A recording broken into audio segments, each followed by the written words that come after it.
Ako myslí väčšina ľudí? Budem sa dobre učiť, aby som mal dobré známky. Potom si nájdem dobré zamestnanie a začnem si užívať.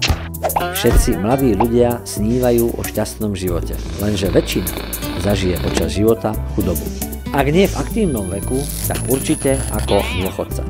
Tento scénár hľadania dobrého zamestnania sa opakuje z generácie na generáciu už stovky rokov. Ak budete robiť to, čo väčšina ľudí, dopadnete tak, ako väčšina, a to už poznáte. Definícia ľudskej hlúposti. Budem robiť to isté a pritom očakávať iné výsledky. Chcete pomaly chudobnieť alebo bohatnúť? Ak chcete zbohatnúť, musíte zmeniť svoje správanie. Začnite si budovať vlastné podnikanie.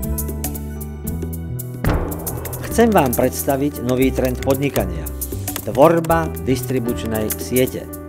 Všetci sme konzumenti, pretože stále míňame peniaze na veci každodennej potreby.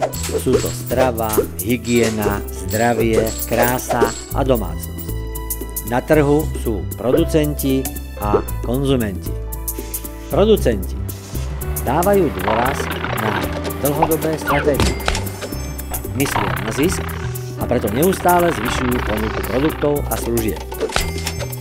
Zisk z predaja výrobkov vytvára ich bohatstvo. Na distribúciu výrobkov ku konečnému konzumentovi sa prerozdeľuje až 80% zisku. Konzumenti sú spotrebitelia, ktorí dávajú dôraz na krátkodobé riešenie. Myslia na úsporu a vyhľadávajú výhodné zľavy. Rast výdajov so zľavou však v skutočnosti odoberie čoraz viac peňazí. Spotrebné úvery a splátkové predaje vytvárajú spotrebiteľský dlh. Rozvoj informatiky umožnil vytvoriť nový pojem – interaktívna distribúcia.